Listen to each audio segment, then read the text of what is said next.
Merci mon roi Seigneur pour ce moment que tu nous permets de partager avec toi Seigneur. Nous te disons merci, merci, merci, merci. Merci pour ce moment. Sois glorifié, sois magnifié, sois exalté. Tu es le Dieu de Dieu, le roi des rois, le Seigneur des seigneurs. Tu es celui qui conduit, celui qui dirige et celui qui magnifie. Celui qui élève, celui qui abaisse et celui qui glorifie. Merci pour tous tes bienfaits. Merci de bénir ce message, Seigneur, cette exhortation que tu nous donnes aujourd'hui, afin que par le nom puissant de Jésus-Christ de Nazareth, tu parles encore, Seigneur, à des personnes. Tu nous parles aussi à nous, mais tu parles aussi à différentes personnes qui vont suivre par Internet, par le nom puissant de Jésus-Christ de Nazareth. Amen. Seigneur a mis à mon cœur aujourd'hui de partager, en fait, sur le fait que on doit se libérer. Libérer de quoi? Libérer de ce qui nous bloque. Amen. Il y a des choses qui nous bloquent dans nos pensées pour avancer avec le Seigneur. Amen. Il y a des blocages que l'on a, on les connaît. Quand on rentre en nous-mêmes, on connaît ces blocages. On sait ce qui, Seigneur, je sais ce qui, contre quoi je me bats chaque jour. Ce n'est pas comme l'apôtre Paul a dit ceci, quand je veux faire le bien, c'est le mal que je fais. Amen.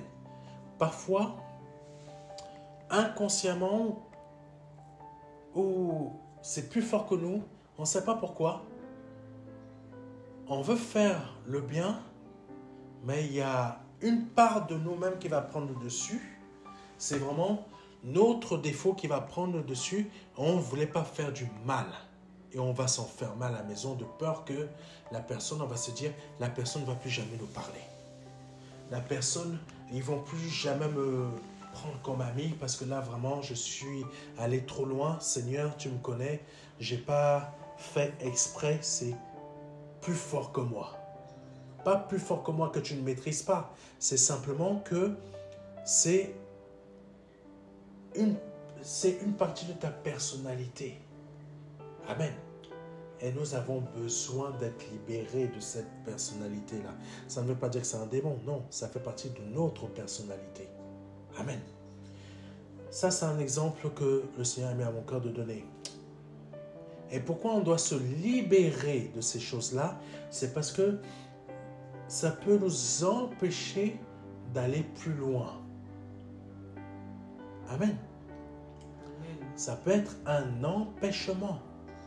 Ça peut être quelque chose qui va nous empêcher d'accéder à certaines bénédictions. Amen. Amen. Parce que ça peut bloquer l'accès à une autre étape. Que si Dieu nous donne cela, nous donne cette bénédiction-là, on va plus être une destruction pour cette bénédiction que être une bénédiction dans cette bénédiction. Amen. C'est très important. C'est pour ça qu'on a besoin d'être libéré de certaines choses qui se trouvent en nous. Amen. Exemple, Moïse avait besoin d'être libéré de... Comment dire ça? Vous allez comprendre. Moïse savait qu'il était appelé. Il savait qu'il devait faire quelque chose pour le peuple d'Israël. Il le savait. Dieu ne lui avait pas encore parlé, mais c'était déjà en lui. Amen. Mais il était plus une destruction pour les affaires de Dieu qu'une bénédiction. Parce que quand il a décidé d'agir par lui-même, il a voulu libérer ses frères qui sont juifs, il a tué un Égyptien. C'est pas ça que Dieu voulait qu'il fasse. En fait, Moïse voulait être à l'action tout de suite. Tout de suite.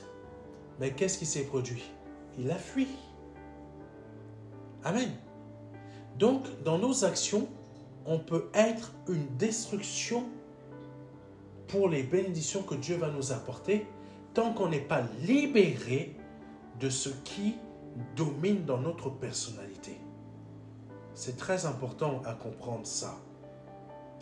Et quand on cherche à être libéré de ça, le Seigneur va faire un travail en nous. Comme il a fait un travail en Moïse, il a mis 40 ans à changer Moïse. Amen. 40 années à changer Moïse. Et le plus gros défaut de Moïse, c'était son orgueil et son entêtement. Amen. Dieu l'a changé, il est devenu l'homme le plus patient au monde.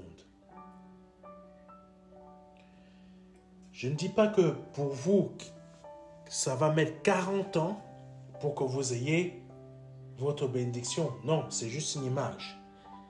Il faut laisser à Dieu l'opportunité de nous libérer, de nous changer, d'améliorer notre personnalité. Il l'a fait pour Pierre. Pierre qui était un traître, il a changé. Pierre n'était plus un traître. Pierre était quelqu'un qui fonçait maintenant pour Jésus. Il était un fonceur. Il a changé, comme je l'ai dit dernièrement. Dieu se sert des personnes que l'on ne s'y attend pas. Par exemple là, pour la Martinique, Dieu se sert d'un monsieur qui s'appelle le R là-bas, le R Prac je crois, qui est un repris de justice.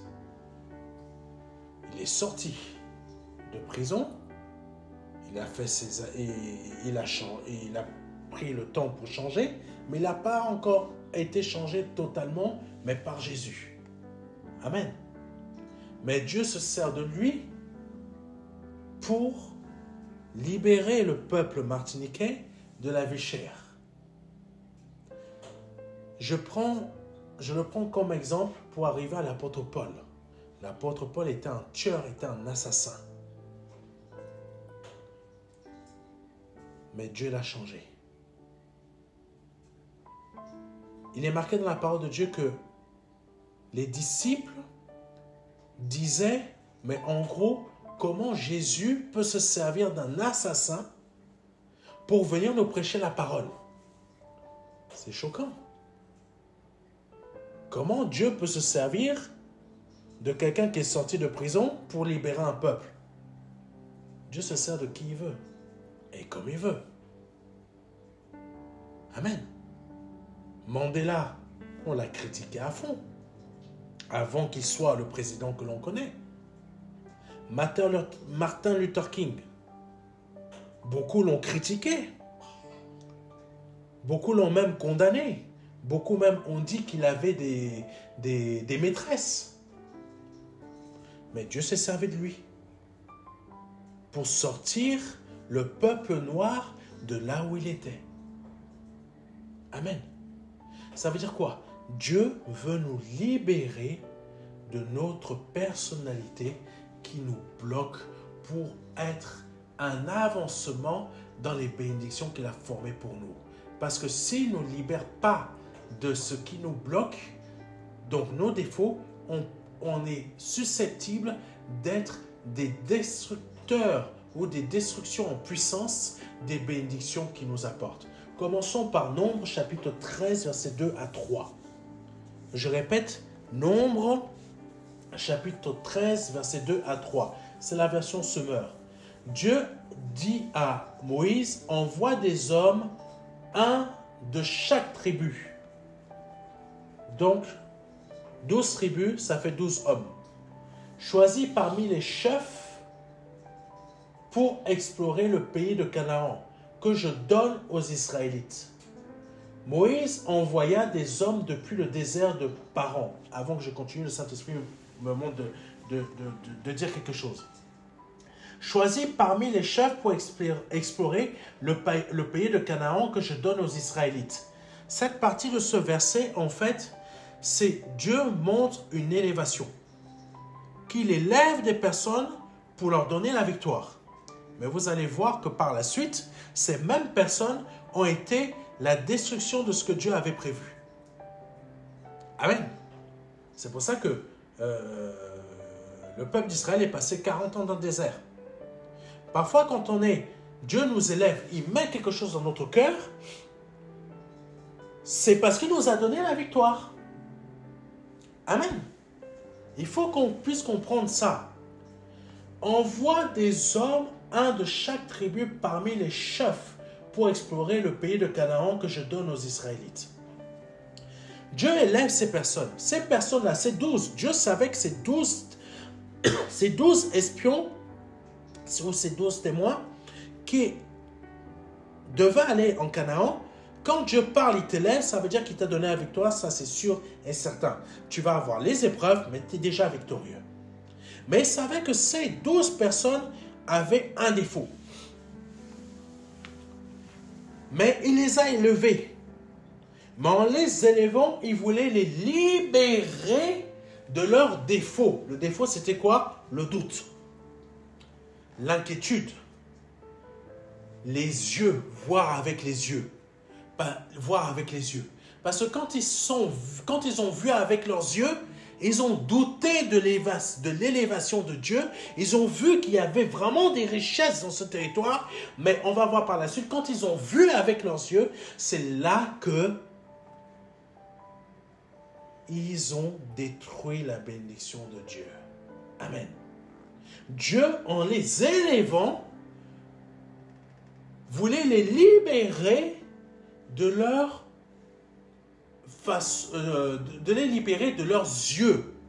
Ne regarde pas avec les yeux, mais fais-moi confiance, avance. Je veux te libérer de ton inquiétude quand tu vas voir l'armée en face. Libère-toi de ton inquiétude, libère-toi de tes angoisses, libère-toi de ci, ça, ça, ça. Fais-moi juste confiance. Sache marcher sur les pierres et tu ne tomberas pas dans l'eau. Amen. Aie confiance. Jésus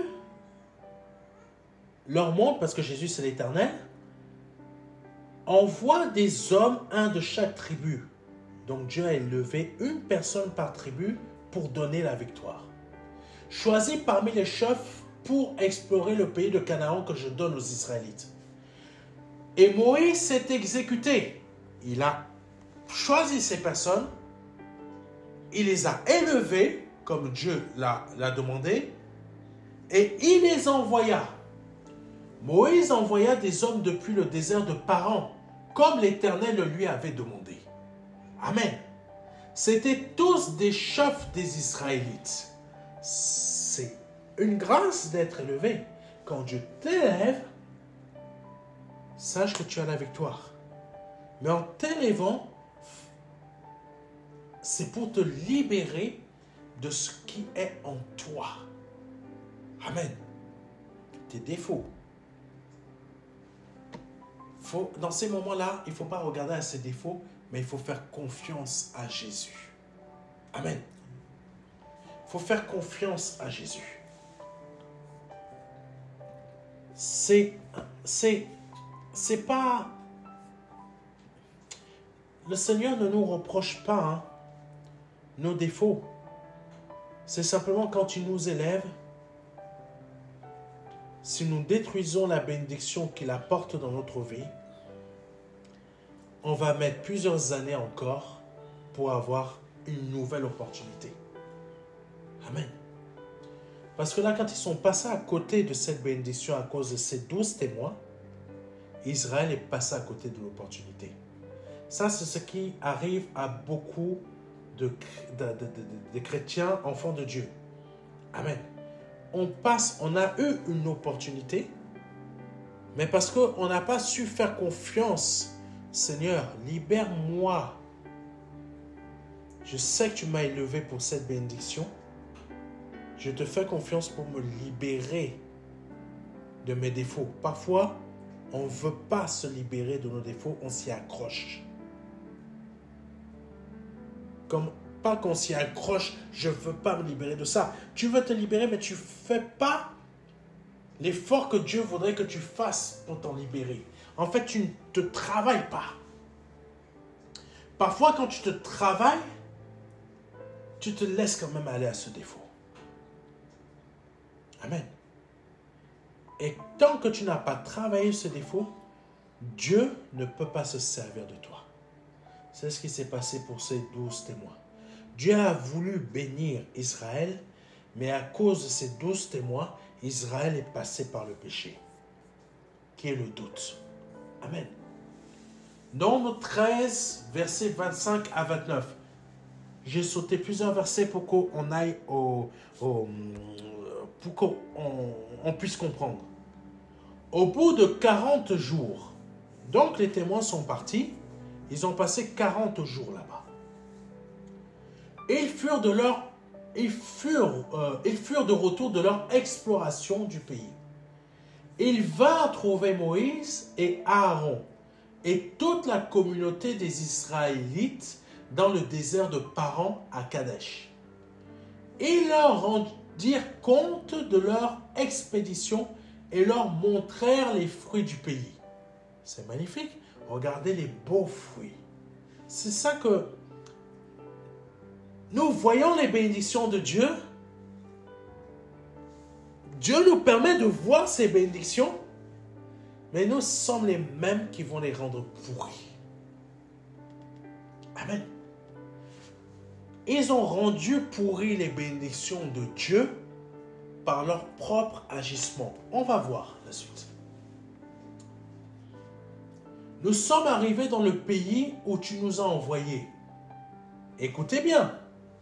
Oui, c'est vraiment un pays ruisselant le lait et le miel. C'est magnifique. Et en voici les fruits. Voici, ils sont venus avec les bénédictions. Dieu leur a permis de voir de leurs yeux. Voici les bénédictions. Donc, ayez confiance. Je vous ai élevé. Je ne vous ai pas menti. Je vous ai libéré d'un tyran. Je vous ai fait descendre une colonne de feu pour vous protéger de vos adversaires. J'ai fait des choses qu'aucun être humain n'a jamais vues. Vous avez été très proche de moi. Et c'est ça. Dieu est proche de nous. Mais nous...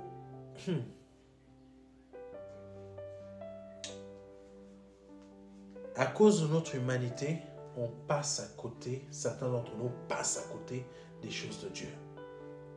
Amen. Ils ont vu la mer séparée en deux. C'est puissant.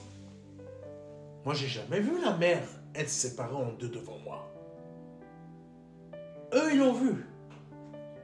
Mais ils ont toujours laissé leur côté, leur humanité, les défauts de leur côté humain prendre le dessus.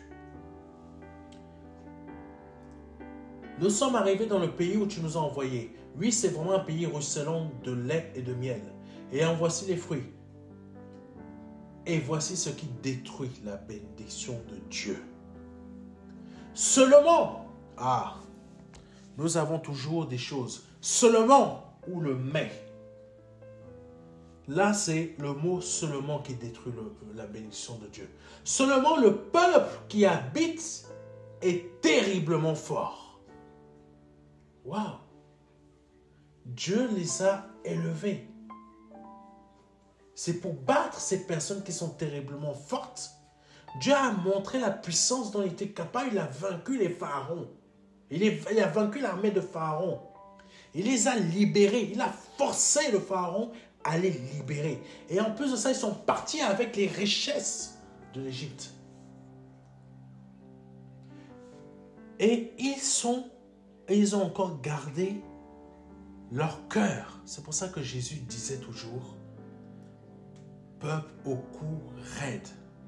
Et qu'il a dit, et Jésus disait, parce que sous la forme de l'Éternel, il a dit, Israël, Israël, j'ai toujours cherché à te rassembler ou à te couver comme la poule couve ses poussins, mais tu as toujours refusé. Pourquoi ils ont refusé? C'est à cause des pensées qui sont dans notre cœur, notre personnalité. Dans notre personnalité, il y a énormément de sentiments, de diverses choses qui peuvent rentrer en conflit avec les bénédictions de notre Dieu et ça casse les opportunités que Dieu nous ouvre. Et là, la belle opportunité qu'ils avaient a été cassée. Seulement le peuple qui l'habite est terriblement fort.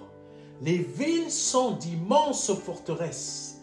Et nous avons même vu, voilà ce que Dieu voulait changer. Leur vue. Ne regarde pas avec tes yeux, mais fais confiance. C'est pour ça que Dieu leur a permis de voir les fruits, tout ce qu'il avait dit qui était vrai. Ils l'ont vu de leurs yeux parce que Dieu voulait changer leur perception de la vue. Amen.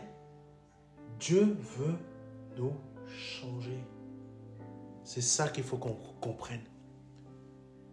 Dieu veut nous changer. Changer. Parce que s'ils avaient été changés, ils ne se seraient pas laissés diriger par la vue de leurs yeux, mais par la vue de leur esprit, qui montrait qu'ils avaient déjà la victoire. Même si c'était un peuple terriblement fort, des forteresses, etc.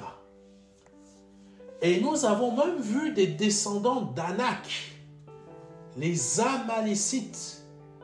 Donc les descendants d'Anak, en fait, on peut comprendre ça comme les géants. Amen. Et les géants descendaient des Néphilim. Néphilim, c'est des femmes qui ont couché avec des anges. Ça a donné des enfants qui étaient des personnes très puissantes. À ce qui paraît, vraiment, le péché était tellement fort dans leur cœur, ils étaient même cannibales. Donc, descendants d'Anak. Les Amalécites occupent la région du Negev. Les Hittites, les Ébusiens et les Amoréens tiennent la montagne. Et les Cananéens occupent le littoral de la Méditerranée et toute la vallée du Jourdain. En fait, tout le Canaan, territoire de Canaan, était déjà occupé par plusieurs peuples différents. Et Dieu avait dit, je vous donne ce territoire. Ça veut dire qu'ils allaient les vaincre. Amen. Et nous avons même vu des descendants d'Anak.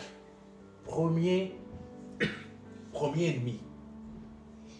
Les Amalécites occupent la région du Negev, deuxième ennemi, qui occupe une partie du territoire. Les Hittites, encore des ennemis.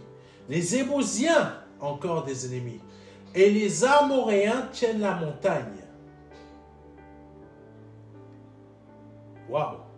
Et les Cananéens occupent le littoral de la Méditerranée et toute la vallée du Jourdain. En fait, on peut voir ça d'une manière, et ça représente le chiffre 6, la faiblesse de l'homme.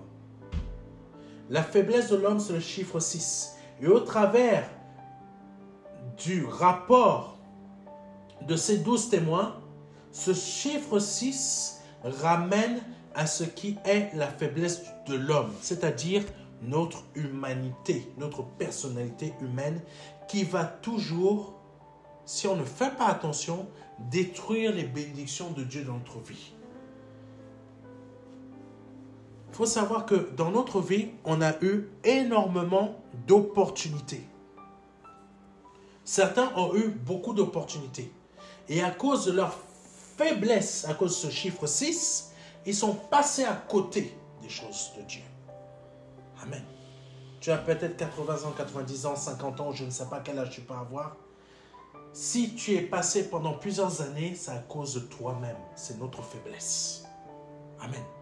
Et c'est ça que Dieu veut changer en nous. Notre faiblesse, il veut nous libérer de ce qui nous rend faibles pour accéder à sa bénédiction ou ses bénédictions. Et quand on regarde la manière que ces différents peuples sont placés dans le territoire de Canaan, il y a les géants, ça montre nos ennemis spirituels. Devant nous, on a des géants. Ces géants sont des choses qui sont qu'on a du mal à vaincre, mais comme Dieu nous dit, je t'ai élevé, tu vas vaincre tes géants. Ça représente des types d'épreuves où ça représente toi-même ton propre ennemi, ou je ne sais pas, où ça représente des choses dans ta vie qui te bloquent ou qui veulent te bloquer, mais tu dois forcer. Tu ne dois jamais te laisser aller, tu ne dois jamais t'abattre, tu dois quand même toujours y aller pour vaincre. Et c'est ça que le peuple d'Israël devait faire. Les Amalécites occupent la région du Negev. Il faut savoir que ça veut dire aussi qu'il y a des adversaires spirituels qui occupent un territoire qu'on doit investir dans notre vie spirituelle pour remporter nos bénédictions. Certaines de nos bénédictions se trouvent dans la région du Negev. Et on doit vaincre nos adversaires spirituels qui sont les Amalécites. Et Dieu a dit quelque chose de très important. Là où la terre que fout la plante de tes pieds, elle t'appartient. Quand Dieu te dit déjà que le territoire du Negev dans ta vie t'appartient, ça veut dire qu'elle est à toi. Ce territoire est à toi. Même s'il y a les Amalécites, tu vas les vaincre. C'est simplement le chiffre 6 là doit être banni de ta vie, c'est-à-dire les faiblesses. Tu dois y aller, continuer à combattre, jusqu'à les faire reculer, sortir du territoire de Canaan. Après, il y a les Hittites, pareil, encore un autre territoire que tu dois conquérir dans ta vie spirituelle. Il y a les Ébousiens, il y a les Amoréens qui tiennent la montagne. Waouh! Ça, c'est le sommet de ta vie où tu vas voir, où tu vas prendre de l'altitude pour voir de hauteur. Comment dire ça? Aucun ennemi ne pourra plus venir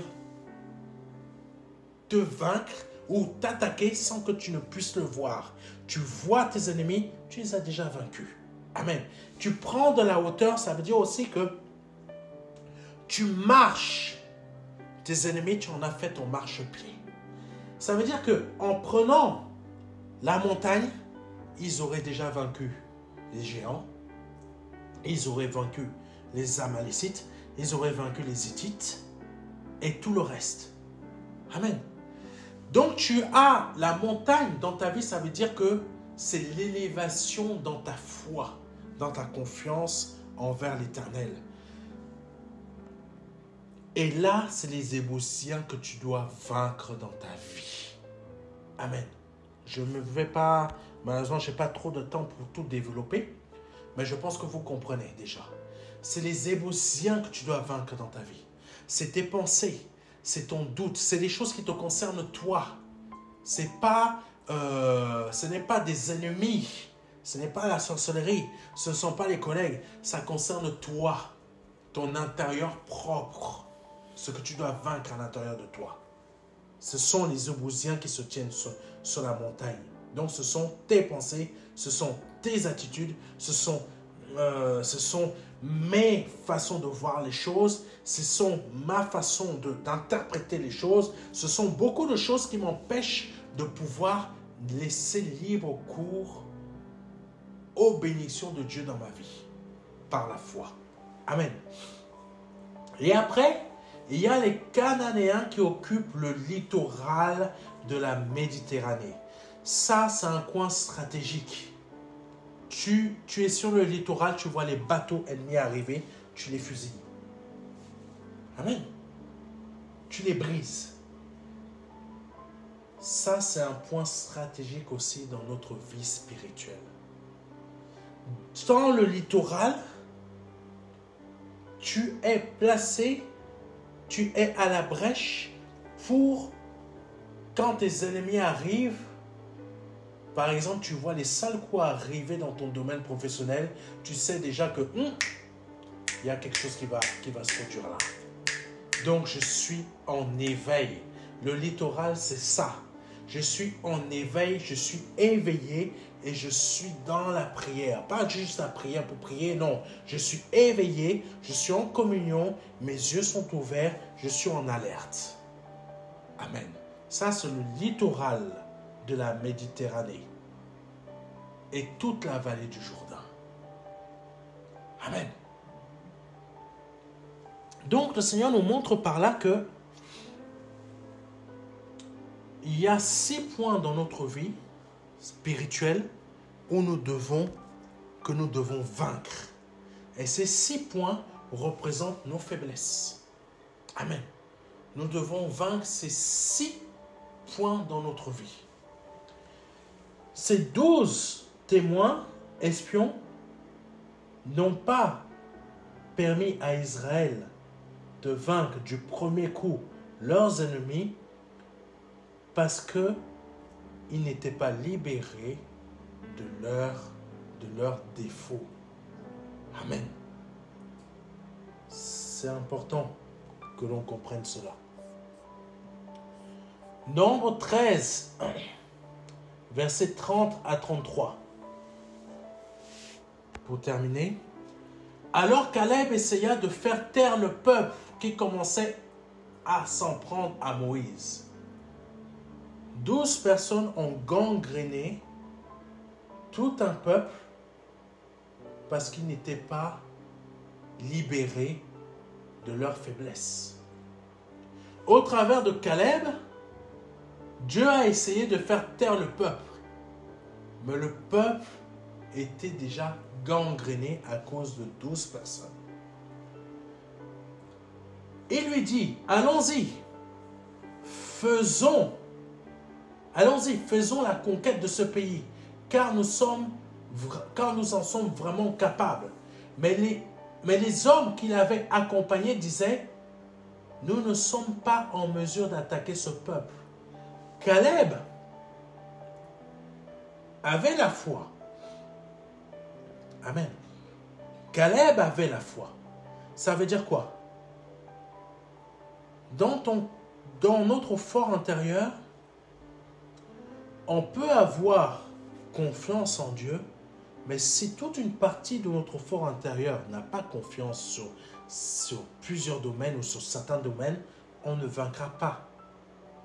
On ne va pas conquérir notre territoire. Amen. Il suffit simplement qu'il y ait dans une partie de notre fort intérieur où il y a du doute, notre cœur est déjà gangréné. Amen. Caleb était confiant, mais il fallait que tout le peuple soit confiant, pas juste une seule personne. Et il lui dit, allons-y, faisons la conquête de ce pays, car nous en sommes vraiment capables. Et Caleb ne voyait pas avec ses yeux physiques, il avait vu que Dieu les avait bénis et il avait compris que nous sommes véritablement capables. Mais il fallait que tout le pays soit dans la même unité. Amen.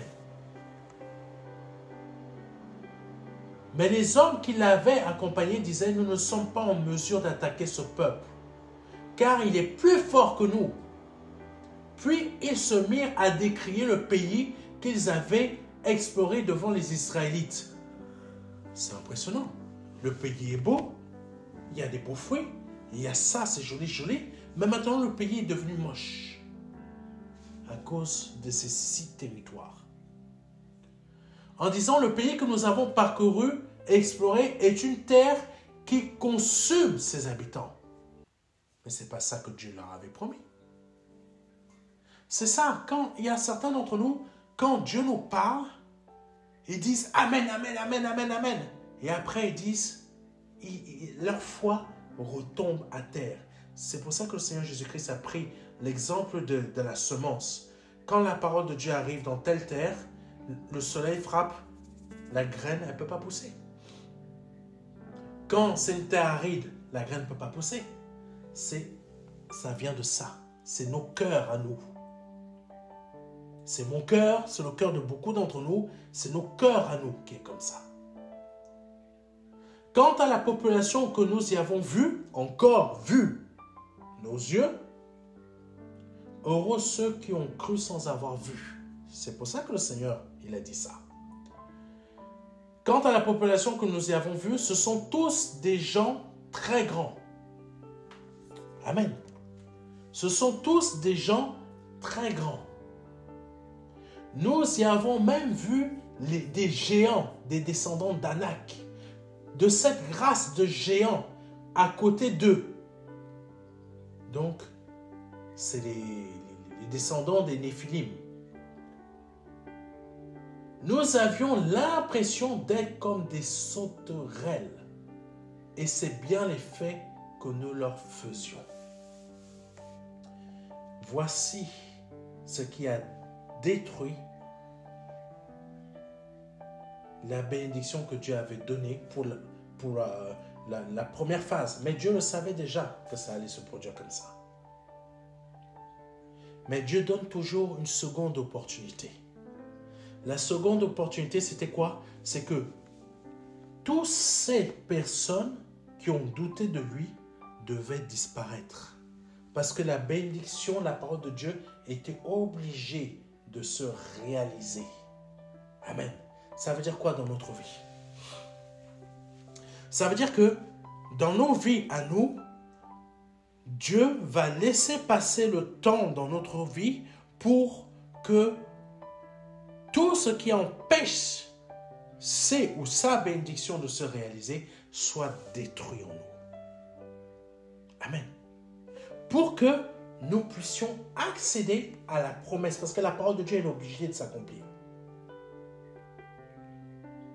Mais certains de nous, on peut passer à côté de ces bénédictions parce qu'on n'a pas laissé Dieu nous changer. Amen. Caleb a attendu plusieurs années. Sa foi est restée intacte. Et Dieu ne l'a pas fait mourir. Dieu l'a maintenu pour qu'il aille faire quoi? Gagner. Pas le littoral, pas les autres territoires, mais la montagne. Amen. La montagne. Dieu nous donne toujours une opportunité. Si on l'a raté pendant plusieurs années, c'est parce que Dieu est en train de détruire ce qui nous fait défaut pour éviter que nous ne détruisions à nouveau sa bénédiction. Amen. Parce que si 40 ans passent dans ta vie,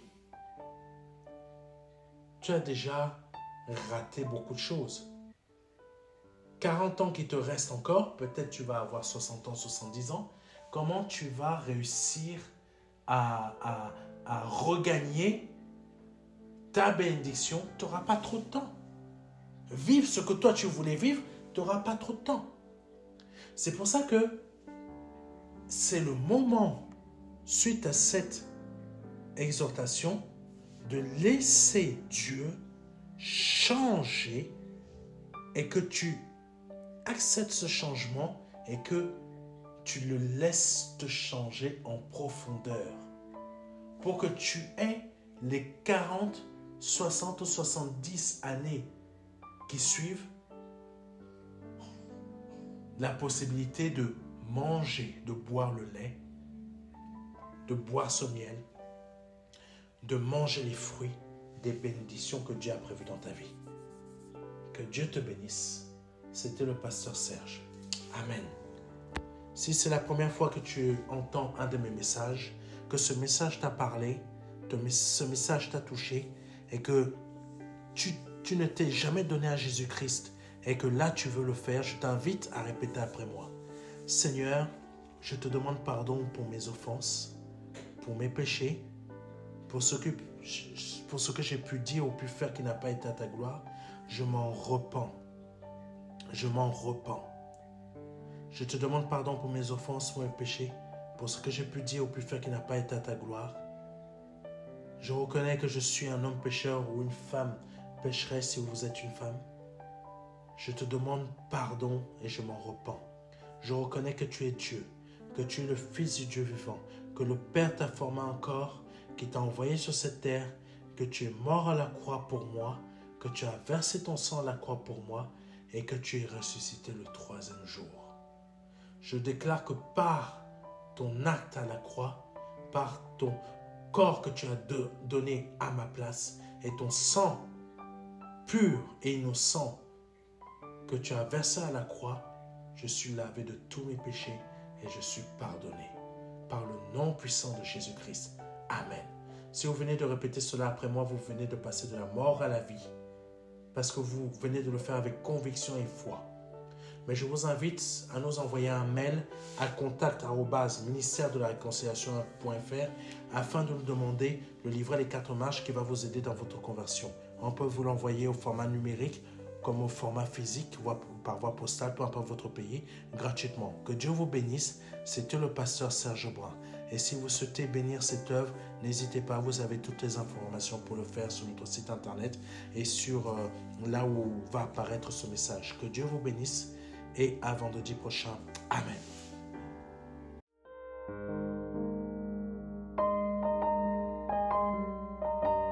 Jean 3, verset 16. Dieu a tant aimé le monde qu'il a donné son Fils unique Fils, afin que quiconque croit ait la vie éternelle. C'est un don, c'est une promesse que Dieu vous fait. C'est une grâce que Dieu est en train de vous faire, parce que nous sommes sous la période de la grâce. C'est un très grand cadeau. La vie éternelle par le Seigneur Jésus-Christ. Aujourd'hui, vous avez la possibilité de passer par la porte étroite, parce que le royaume des cieux vient frapper à votre porte. Oui, je vous le dis, le royaume des cieux vient frapper à votre porte. C'est un grand cadeau que l'Éternel vous fait. Vous avez la possibilité de l'accepter, de dire oui, Seigneur, je t'accepte comme mon seul Seigneur et Sauveur. Je t'accepte comme mon Dieu. J'accepte de t'ouvrir la porte de mon cœur afin que tu rentres dans ma vie et afin que je me libère de mes péchés et que je les confesse devant toi et que je me répands de ma vie passée, de ces offenses, de toutes ces choses que je confesse devant ta face aujourd'hui. Je reconnais qu'il faut que je passe par cette porte étroite. Cette porte étroite dont le nom est Jésus. J'accepte de te donner ma vie aujourd'hui. Le Seigneur vous appelle à le faire aujourd'hui afin que vous puissiez passer de la mort à la vie. Parce qu'aujourd'hui est peut-être votre dernier jour. Vous ne le savez pas. Peut-être aujourd'hui, c'est le jour où le Seigneur vous appelle à vous donner à lui, à donner votre vie au seul Dieu, au seul et unique Dieu, le Dieu vivant et vrai. Vous avez la possibilité de le faire aujourd'hui parce que c'est la seule porte qui existe. C'est une porte étroite. C'est une porte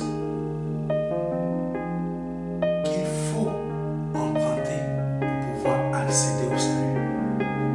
Vous avez la possibilité aujourd'hui de l'emprunter en nous contactant à contact@ministère-de-la-réconciliation.fr.